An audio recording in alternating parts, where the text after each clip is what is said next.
शरदचंद्रजी पवार साहेबांच्या राष्ट्रवादीचे काही वकिलकी करायले, समाजाच्या नावाखाली मोर्चामध्ये आंदोलनामध्ये यायचं, काहीतरी बोलायचं, काहीतरी दिशाहीन करायचं. काही लोक व्हॉट्सअप फेसबुकवर काही बोलायला लागलेत. पण मधु शिंदे साहेबांनी शेवटपर्यंत लढा द्यायचं सोडून मधामध्ये शरदचंद्रजी पवार साहेबांच्या मागे लागले आणि समाजातले नेते मोठे झाले पाहिजे, आमदार झाले पाहिजे, मंत्री झाले पाहिजे.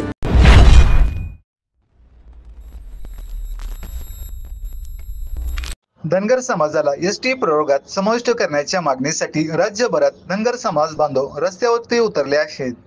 अनेक ठिकाणी आंदोलने सुरू आहे. दरम्यान धनगर समाज बांधवांचे शिष्टमंडळ 2 दिवसांपूर्वी मुख्यमंत्री देवेंद्र फडणवीस यांच्या सोबत बैठक झाली. त्या बैठकीतून नेमके काय निष्पन्न झालं, त्या बैठकीमध्ये शिष्टमंडळांसोबत उपस्थित असलेले धनगर समाजाचे नेते भाजप परभणी जिल्हाध्यक्ष सुरेश भुमरे आपल्या सोबत आहेत. नेमका काय या बैठकीत चर्चा झाली, काय निर्णय निघाला हे आपण जाणून घेऊया. नमस्कार. क्रांतिकारी जय मल्हार सर्वांना. डॉक्टर बाबासाहेब आंबेडकरांनी घटनेमध्ये धनगर समाजाला जे एसटीचं आरक्षण दिलेलं आहे त्याची अंमलबजावणी करण्यासंदर्भात 70 वर्षापासून हा लढा सुरू आहे. आपण पाहितलं असेल, गेल्या 14 दिवसापासून जालना येथे आमचे सहकारी चळवळीतील दीपक भाऊ बोराडे उपोषणाला बसलेले आहेत आणि एक भव्य दिव्य मोर्चा जालना येथे धनगर समाज बांधवाचा झाला. त्यानंतर सर्वांना याची दखल घ्यावी लागली आणि सन्माननीय महाराष्ट्राचे मुख्यमंत्री आदरणीय देवेंद्रजी फडणवीस साहेबांनी धनगर समाज बांधवाचं शिष्टमंडळची सोबत बैठक घेतली.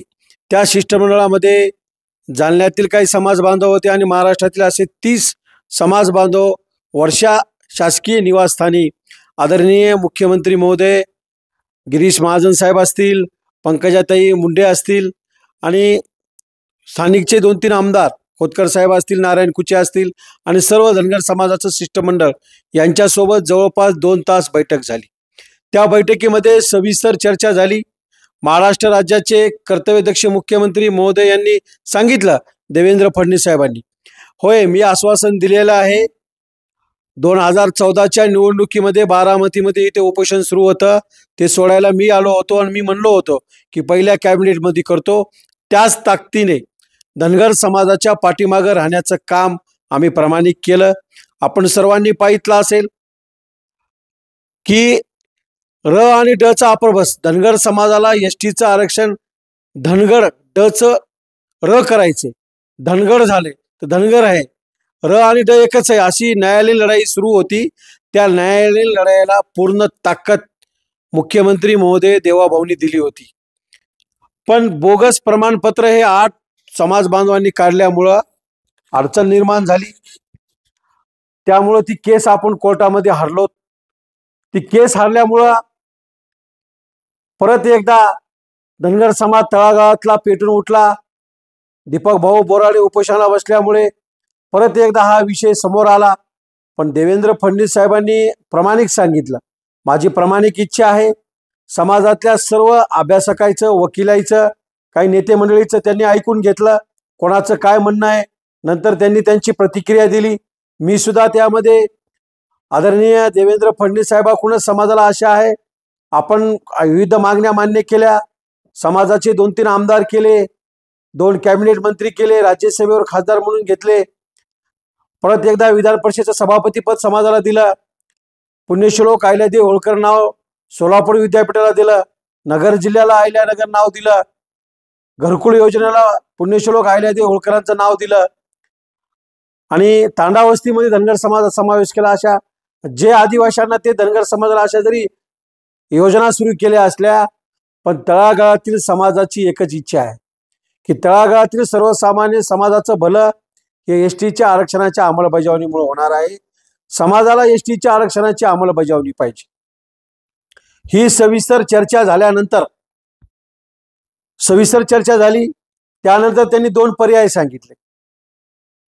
कुठले 2 पर्याय? एक, मुख्यमंत्री महोदय म्हणले की आपण परत एकदा ही केस कोर्टात लढू. आता जे धनगर नावाचे जे बोगस प्रमाणपत्र काढले होते ते आपण रद्द केलेले आहेत. आता जे आहेत ते महाराष्ट्रामध्ये धनगर आहेत. धनगर जातच अस्तित्वात महाराष्ट्रात नाही. त्यामुळं धनगर समाजाला एसटीच्या आरक्षणाची अंमलबजावणी करायला अडचण येणार नाही. दुसरा एक विषय ते काय म्हणले की धनगर समाजाचं एक शिष्टमंडळ दिल्लीला मी स्वतः येतो म्हणले, आपण जाऊ, ॲडव्होकेट जनरल सोबत चर्चा करू, एसटी आरक्षण अंमलबजावणी संदर्भात आपल्याला काय करता येते, मी तुमच्या सोबत आहे. दीपक भाऊ बोराडेला विनंती केली त्यांनी. आम्ही सर्वजण म्हणल्यानंतर ते त्या दिवशी पण त्यांना फोनवरून चर्चा केली की बाबा दीपक भाऊ, तुम्ही उपोषण सोडून सध्या तात्पुरतं उपोषण थांबवा, तुम्हाला परत बी उपोषण करता येते आम्ही जर मागण्याची अंमलबजावणी जर नाही केली तर. पण माझ्यासोबत चला, काय मार्ग करता येते, बसून चर्चा केल्याशिवाय मार्ग निघत नाही. एकदम पॉझिटिव्ह मुख्यमंत्री महोदय आहेत. मुख्यमंत्री महोदयांनी सांगितलं, ॲडव्होकेट जनरलने जर मार्ग सांगितला की राज्य सरकारला GR काढता येतो, मी तात्काळ GR काढतो. SC आणि ST आरक्षण संदर्भात राज्य सरकारला अधिकार नाहीत, ते केंद्र सरकारला अधिकार आहेत, राष्ट्रपती महोदयांना अधिकार आहेत. त्यामुळं जी काय मदत लागेल, केंद्रात सरकार आपलं, राज्यात सरकार आपलं, ते म्हणाले मी पॉझिटिव्ह आहे, माझ्या मनात मी वचन दिलेलं आहे आणि मला धनगर समाज बांधवाला न्याय द्यायचा आहे. ते कसा द्यायचा आहे, तुम्ही आम्ही बसून मार्ग काढू. मागे एकदा कोर्टात जी लढाई सुरू होती, मी ताकदीनं सहकार्य केलं म्हणले, पण मधु शिंदे साहेबांनी शेवटपर्यंत लढा द्यायचं सोडून मधामध्ये शरदचंद्रजी पवार साहेबाच्या मागे लागले आणि हा लढा सोडून दिला. आता परत एकदा दीपक भाऊ बोराडे सारखा एक समाजाचा तरुण पुढे आलाय, उपोषण करीत आहे.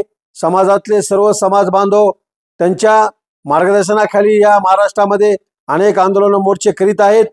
दीपक भाऊने सुद्धा मान्य केले की धनगर समाजाला जर न्याय कोण देऊ शकते तर आदरणीय देवाभाऊ देऊ शकतात. देवाभाऊनेच न्याय दिलाय.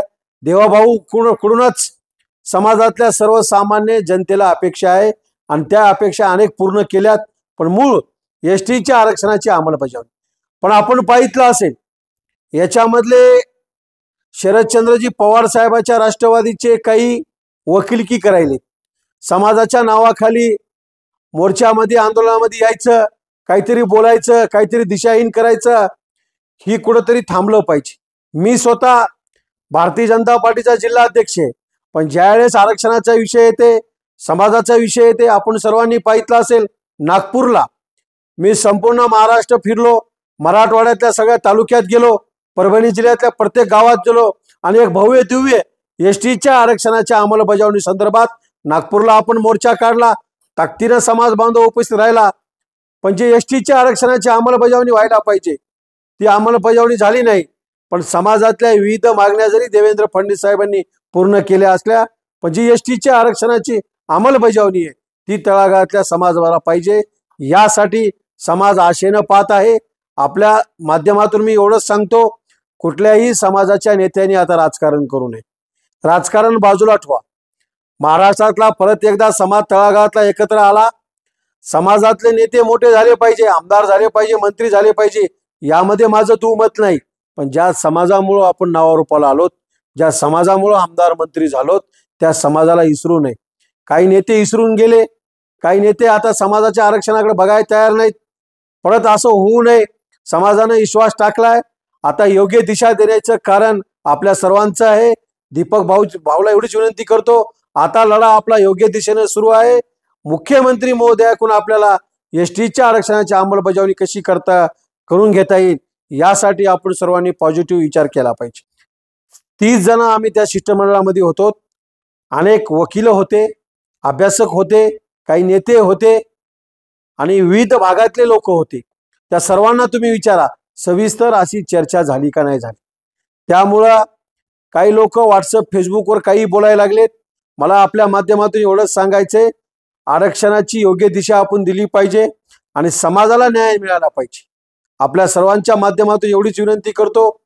काल परवा 2 घटना घडल्या. एका आमच्या समाज बांधवांनी स्वतःची गाडी फुकून दिली. आज एकानं अंगावर पेट्रोल टाकून घेण्याचा प्रयत्न केला. त्या सर्व समाज बांधवांना मी विनंती करतो, असं कोणीही काही करू नये, हिंसक वळण देऊ नये. आपल्याला STच्या आरक्षणाच्या अंमलबजावणी करण्यासाठी आपण जे जे करता येईल ते आपण 100% सरकारला करण्यास भाग पाडू.